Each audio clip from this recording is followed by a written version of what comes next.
दोस्तों इस मंथ के अगस्त यूएसएमएस अपडेट में मैं बताऊंगा कि अपॉइंटमेंट के बारे में, क्या अपॉइंटमेंट का क्या सिचुएशन है, क्या आपको अपॉइंटमेंट मिल सकता है या नहीं, क्या हमें अपॉइंटमेंट मिल रहा है या नहीं, B1 B2 हो या फिर H1B हो या फिर F1 वीज़ा हो। और ये भी बताऊंगा कि अप्रूवल का क्या स्टेटस, B1 B2 अप्रूव हो रहे हैं या नहीं। आप लोगों में से बहुत सारे बोलते हैं कि सर हमारा अप्रूव नहीं हो रहा है, लेकिन कुछ लोगों का मैं देख रहा हूँ कि अप्रूव हो रहा है। हमारे क्लाइंट्स भी देख रहे हूँ कि अप्रूव हो रहे हैं, कुछ लोगों का नहीं हो रहा है क्योंकि जेन्युइननेस है। इन सारे क्वेश्चंस का आंसर मैं इस वीडियो में दूंगा। तो चलिए आज का वीडियो शुरू करते हैं। सबसे पहले दोस्तों अपॉइंटमेंट के बारे में बात करते हैं। देखिए मैं एक हफ्ते से देख रहा हूँ कि कुछ भी अपॉइंटमेंट ओपन ही नहीं हो रहा है। हो सकता है कि इक्का दुक्का ओपन हो, लेकिन हमको एक भी देखने के लिए नहीं मिल रहा है। लेकिन पिछले हफ्ते कुछ अपॉइंटमेंट ओपन हुए थे, बल्क ओपन हुआ था। एक्चुअली स्पीकिंग मैंने वीडियो भी बना के डाला था। आप लोगों में से बहुत सारे लोगों ने बुक भी किया, बहुत सारे मतलब बहुत नहीं करूँगा, अच्छे खासे नंबर्स में बुक किया था। हमने भी कुछ अपॉइंटमेंट बुक किया था, लेकिन दोस्तों इस हफ्ता कुछ भी अपॉइंटमेंट देखने के लिए नहीं मिल रहा है। क्या इसका मतलब है कि अभी अपॉइंटमेंट ओपन नहीं होगा? नहीं दोस्तों, ओपन हो सकता है। कब ओपन होगा हमको पता नहीं, लेकिन एक हफ्ता हो गया है, मतलब सेकेंड वीक भी। मुझे लगता है कि अगस्त के एंड में आपको अपॉइंटमेंट देखने के लिए मिल सकता है। कुछ लोग कह रहे हैं कि 2026 का अपॉइंटमेंट अभी ओपन नहीं होगा, लेकिन मैं कह रहा हूँ कि ओपन होगा, लेकिन थोड़े से ओपन होंगे, लेकिन अगस्त के एंड में ओपन हो सकते हैं। किस किस कैटेगरी का ओपन होगा वो देखते हैं। दोस्तों B1 B2 कैटेगरी का अपॉइंटमेंट ओपन हो सकता है, और F1 का तो कह नहीं सकते, ओपन भी हो सकता है, नहीं भी हो सकता है, इक्का दुक्का। लेकिन H1B कैटेगरी बिल्कुल ओपन नहीं होगा क्योंकि 2026 के लिए बंद कर दिए हैं। H1B कैटेगरी के लिए सिर्फ नेक्स्ट ईयर का है। दोस्तों मैं वही एडवाइस करूंगा कि जून तक का लीजिए। हालांकि जनवरी फरवरी मार्च अप्रैल का मिलने का चांसेस ज़्यादा है, मिल भी रहा है। अब L1 का दोस्तों देखिए तो इंट्रा कंपनी ट्रांसफर है, मतलब 100 में से 1-2 लोग ही अप्लाई करते हैं, वो तो मिल रहा है, उसका तो कोई दिक्कत नहीं है। मैं नहीं कहूँगा कि L1 का नहीं मिल रहा है, क्योंकि L1 का मिल रहा है। लास्ट वीक में भी हमने बुक किया था, और लाइक अभी भी मिल सकता है। उसमें क्वेश्चन मार्क है मिलेगा नहीं मिलेगा, लेकिन मेरा मानना है कि L1 का मिल सकता है, H1B का नहीं मिलेगा इस साल।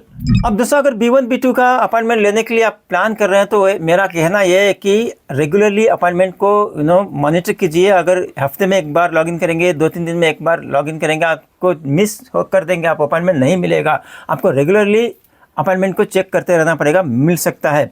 अभी देखिए दोस्तों B1 B2 कैटेगरी में भी अगर आप चाहते हैं कि मतलब आप अपने डेडिकेटेड लोकेशन में ले, मुश्किल है, आपका टाइम वेस्ट होगा।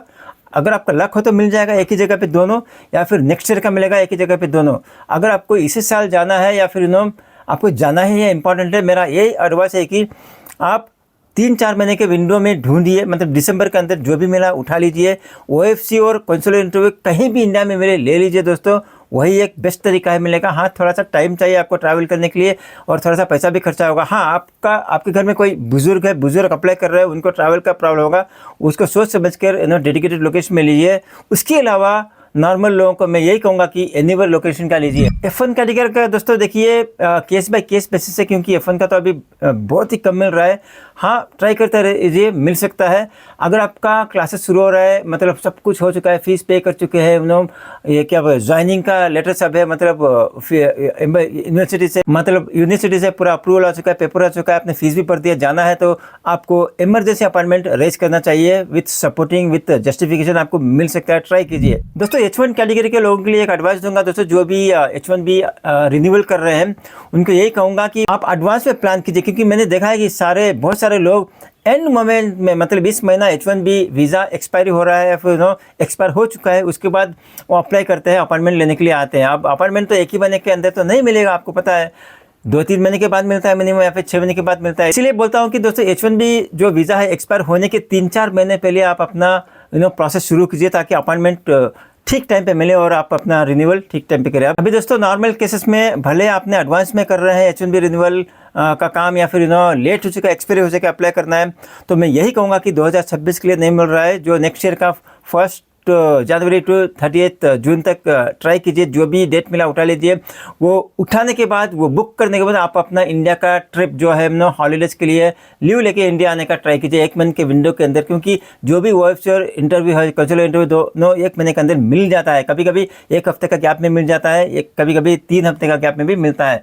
हालांकि आप 1 हफ्ते का मिले या 2 हफ्ते का मिले, इतना दूर आ रहे तो आपको 1 महीना छुट्टी लेना पड़ेगा, तो 1 मंथ का छुट्टी दे के आइए। First book the appointment then apply leave. ऐसा मत करना कि पहले अप्लाई कर दिया, फ्लाइट टिकट बुक कर दिया, उसके बाद आप सबको बोलोगे या फिर आप खुद करोगे कि उसी डेट रेंज में मेरे को अपॉइंटमेंट चाहिए, नहीं मिलेगा। First book the appointment then plan for your trip. Category में न्यू अप्लीकेंट है, मतलब किसी कंपनी ने आपको हायर कर दिया या फिर कोई कंपनी आपको भेज रहा है अपने क्लाइंट लोकेशन में, जो भी प्रोसेस है वो फिलअप करके, और नया कैंडिडेट है तो इस साल नहीं मिलेगा, वही 2027 के लिए मिलेगा, मतलब 2027 के लिए मिलेगा। उस केस में भी आप अपने कंपनी से बोले कि एडवांस में करने के लिए, नहीं कि अगर आपको जनवरी में जाना है तो अभी तक आपको वीज़ा मिल जाना चाहिए था।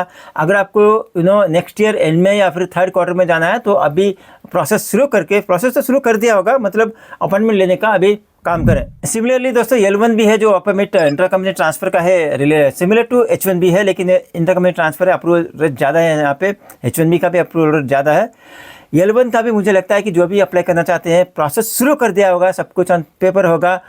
एक अच्छी बात L1 में है कि अपॉइंटमेंट मिल रहे हैं, क्योंकि कम में है, राइट, कौन कम में है, तो आप अप्लाई कीजिए, ट्राई कीजिए, मिल सकता है, ट्राई करते रहिए, मिल जाएगा। इस साल का तो 100% मिलेगा, नहीं मिलेगा तो नेक्स्ट ईयर का, लेकिन L1 का इस साल के लिए बंद नहीं हुआ है, H1B का हुआ है, L1 का इस साल का मिल जाएगा, ट्राई कीजिए, 99.999% आपको मिल जाएगा। दोस्तों अभी बात करते हैं कि B1 B2 वीज़ा का क्या अप्रूवल रेट्स है। देखिए दोस्तों, B1 B2 वीज़ा का मैं अप्रूवल रेट बोलूँगा, मैं एवरेज नहीं बोलूँगा, एवरेज बोलने से वही 50-60% आएगा।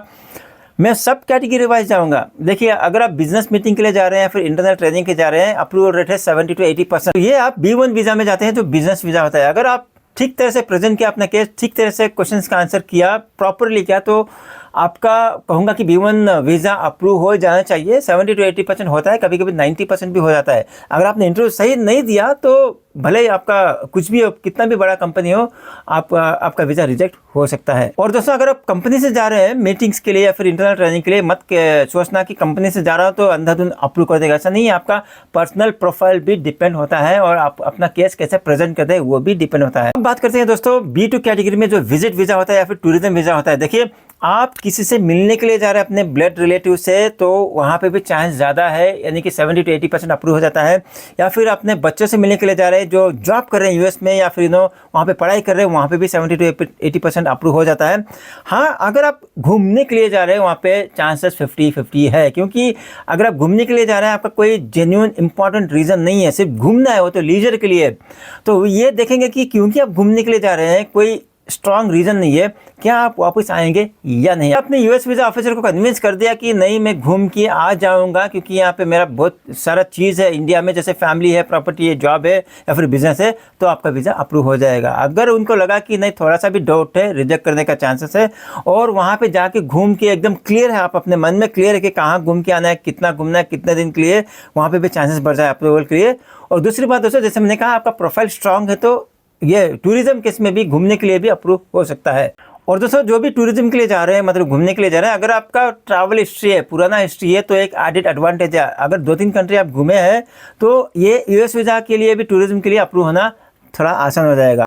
एक पॉइंट दोस्तों, B1 कैटेगरी में जो बिजनेस के लिए जा रहे हैं, मीटिंग के लिए जा रहे हैं, या फिर इंटरनल ट्रेनिंग के लिए जा रहे हैं, वहाँ पे भी अगर देखिए, मैंडेटरी नहीं है कि आपको प्रीवियस कोई कंट्री घूमना होना, ट्रैवल हिस्ट्री चाहिए, ऐसा नहीं है। अगर आपके पास ट्रैवल हिस्ट्री है तो एडेड एडवांटेज हो जाता है, बहुत आसान हो जाएगा उनके लिए। तो वीडियो एंड करने के लिए मैं अपने बारे में बता दूं, मैंने जब वीज़ा अप्लाई किया था तो मेरा एक ट्रैवल था कंट्री, मतलब इफ़ आई रिमेंबर, और मेरा बिजनेस पर्पस था दोस्तों, थोड़ा सा ट्रेनिंग था, इंटरनल ट्रेनिंग, और मेरा बिजनेस मीटिंग था, तो मेरे को ज़्यादा दिक्कत नहीं हुआ ये अप्रूवल होने के लिए। तो दोस्तों, जो भी अपॉइंटमेंट का स्टेटस है मैं बता दिया, जो भी प्रीवियस वीडियो से आप जाके चैनल पे देख सकते हैं, और मैं अप्रूवल का चांसेस भी बता दिया, क्या स्टेटस है आज का, और ये B1 B2 कैटेगरी में क्या क्या डॉक्यूमेंट्स लगते हैं, या फिर क्या क्या क्वेश्चन आता है, या फिर क्या क्या क्वेश्चन का कैसा आंसर होना चाहिए, टूरिज्म के लिए, विजिट के लिए, किसी से मिलने के लिए क्या आंसर होना चाहिए, या फिर अगर आप मीटिंग्स के लिए जा रहे हैं, बिजनेस मीटिंग के लिए, और या फिर इंटरनल ट्रेनिंग के लिए जा रहे हैं, क्या आंसर होना चाहिए, कैसे आंसर देना चाहिए, कैसे रिप्रेजेंट करना चाहिए, तो आप मेरे को ईमेल कर सकते हैं।